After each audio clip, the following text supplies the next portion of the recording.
ज्या अधिकाऱ्यांनी हा जो घोळ केलाय त्यांच्या खुर्च्यांच्या बाजूला बसून या याद्या तयार करण्याचं काम झालंय। अंबरनाथमधील मतदार यादीत अधिकाऱ्यांकडूनच घोळ, रवींद्र चव्हाणांचा गंभीर आरोप।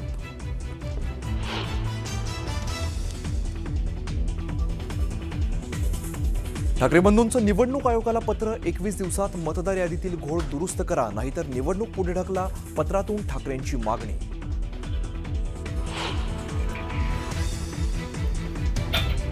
विरोधकांच्या वॉर्डातील मतदार याद्यांमध्ये घोळ, हा घोळ नाही तर देशद्रोह। निवडणूक आयुक्तांच्या भेटीनंतर आदित्य ठाकरेंचा हल्लाबोल, घोळ दुरुस्त न केल्यास रस्त्यावर उतरण्याचा इशारा।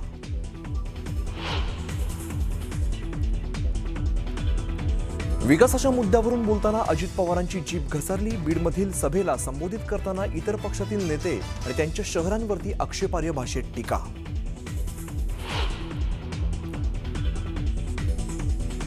ठाण्यात मध्यदुंद परप्रांतीय तरुणाने राज ठाकरेंबाबत वापरले अपशब्द, मराठी तरुणाला शिवीगाळ करत हुसकावून लावलं। मनसैनिकांच्या प्रसारानंतर परप्रांतीय रिक्षा चालकाचा माफीनामा।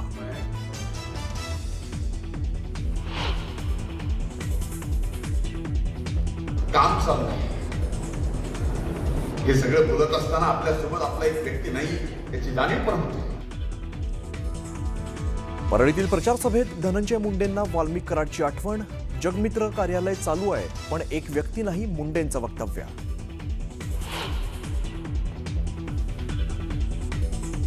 अनंत गर्जेला 27 तारखेपर्यंत पोलीस कोठडी, पत्नी गौरी गर्जे आत्महत्या प्रकरणी पोलिसांनी रात्री 1 वाजता केली होती अटक।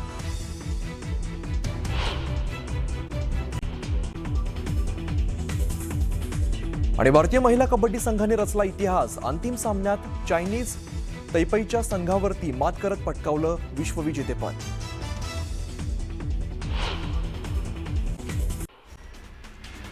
ठाकरे बंधूंनी निवडणूक आयोगाला पत्र लिहिलंय, 21 दिवसात मतदार यादीमधील घोळ दुरुस्त करा, नाहीतर निवडणूक पुढे ढकला, अशी मागणी या पत्रातून करण्यात आली आहे। विरोधकांच्या वॉर्डमधील मतदार याद्यांमध्ये घोळ असल्याचं आदित्य ठाकरेंनी म्हटलंय, तर हा घोळ नाही देशद्रोह असल्याची टीका त्यांनी केली। घोळ दुरुस्त न केल्यास रस्त्यावर उतरण्याचा इशाराही दिला। निवडणुकीच्या रणधुमाळीमुळे उद्या कॅबिनेट बैठक होणार नसल्याची माहिती समोर आली आहे। उद्या पार पडणारी मंत्रिमंडळाची बैठक पुढील आठवड्यात होणार आहे। निवडणुकांच्या प्रचारासाठी फक्त 6 दिवस शिल्लक आहे। परळीमधील प्रचार सभेत धनंजय मुंडेंना वाल्मिक कराडची आठवण आली। जगमित्र कार्यालय चालू आहे पण एक व्यक्ती नाही, असं वक्तव्य करत धनंजय मुंडेंनी वाल्मिक कराडची आठवण काढली। धनंजय मुंडेंसारखा नीच माणूस कोणीही नसल्याचं म्हणत मनोज जरांगेंनी टीका केली। पापी वृत्तीतून त्यांनी राजकारण उभं केल्याचंही जरांगे पाटील म्हणाले। बीडच्या आंबेजोगाईमधील अजित पवारांच्या प्रचार सभेत धनंजय मुंडे गैरहजर होते। धनंजय मुंडे गैरहजर असल्यानं राजकीय चर्चांना जोरदार उधाण आलं। अनंत गर्जेला 27 तारखेपर्यंत पोलीस कोठडी सुनावण्यात आली आहे। पत्नी गौरी गर्जे आत्महत्या प्रकरणी पोलिसांनी रात्री 1 वाजता अटक केली होती। गौरी गर्जे आत्महत्या प्रकरणाची पोलिसांनी सखोल कसून तपासणी करावी। आम्ही गौरीला न्याय मिळावा यासाठी तिच्या परिवारासोबत उभे आहोत, असं भाजप आमदार चित्रा वाघ म्हणाल्या।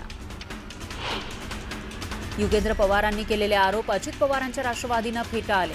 युगेंद्र पवारांनी अर्ज मागे घेण्यासाठी 20-20 लाख दिल्याचा आरोप केलेला होता, तर पत्रकार परिषद घेऊन राष्ट्रवादीनं हे सर्व आरोप फेटाळले। जळगावच्या भुसावळमध्ये मुख्यमंत्री फडणवीसांच्या सभेपूर्वीच एका तरुणानं गोंधळ घातला। त्यामुळे या तरुणाला मंत्री संजय सावकारे यांच्या कार्यकर्त्यांनी मारहाण केली, तर या तरुणाला पोलिसांनी ताब्यात घेतलं। काँग्रेसला पराजय दिसतोय, विकृत मानसिकतेतून हर्षवर्धन सपकाळ यांनी फडणवीसांवर टीका केली, असा हल्लाबोल बावनकुळेंनी केला। महाराष्ट्र ही टीका सहन करणार नाही, फडणवीसांच्या पाठीमागे महाराष्ट्र उभा राहील, असंही बावनकुळे म्हणाले। अमरावती जिल्ह्यामध्ये काँग्रेसनं पक्षाचा झेंडा मुस्लिमांकडे दिलाय। काँग्रेसला मतदान म्हणजे मुस्लिमांना मतदान, असं विधान नवनीत राणांनी केलं। अचलपूरमध्ये प्रचार कार्यालयाच्या उद्घाटनादरम्यान नवनीत राणांनी काँग्रेसवर जोरदार टीका केली।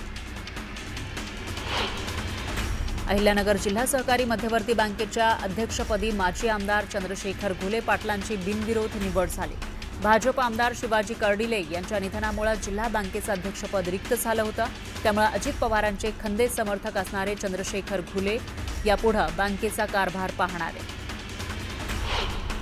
उपमुख्यमंत्री एकनाथ शिंदेंनी धुळ्यातील पिंपळनेर नगर परिषद निवडणूक प्रचाराच्या भाषणाची सुरुवात अहिराणी भाषेत करून उपस्थितांची मनं जिंकली.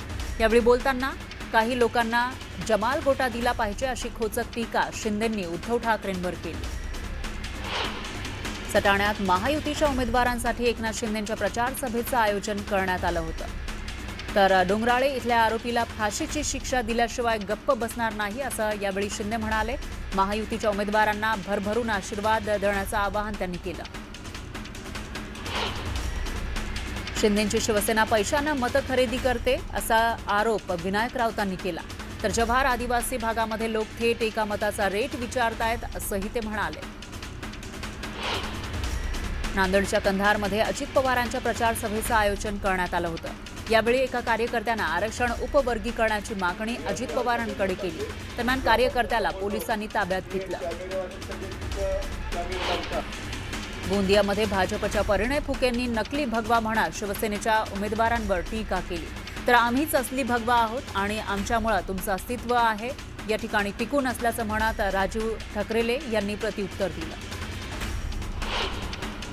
बहुचर्चित अनगर नगरपंचायत निवडणुकीसंदर्भात सोलापूर जिल्हा न्यायालयामध्ये मंगळवारी 25 नोव्हेंबरला सुनावणी होणार आहे.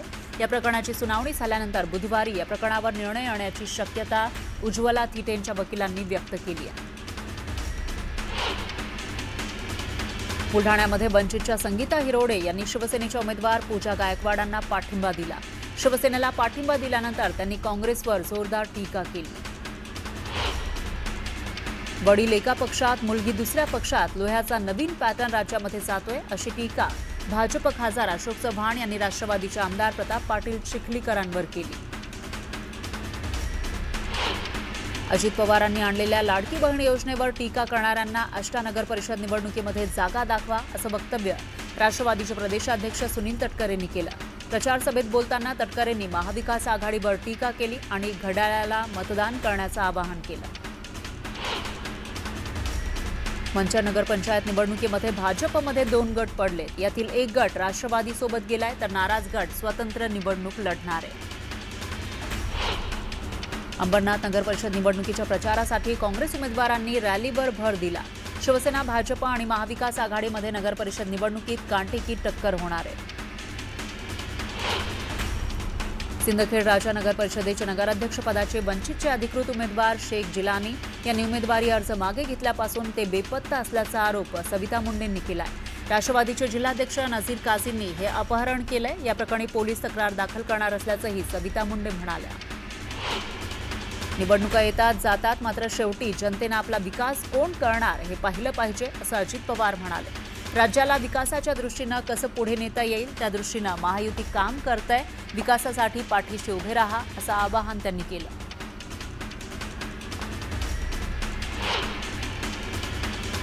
मावळचे आमदार सुनील शेळकेंनी बडगाव नगरपंचायत निवडणुकीच्या प्रचार सभेत बोलताना मतदारांना पैसे घेण्याचा अजब सल्ला दिला.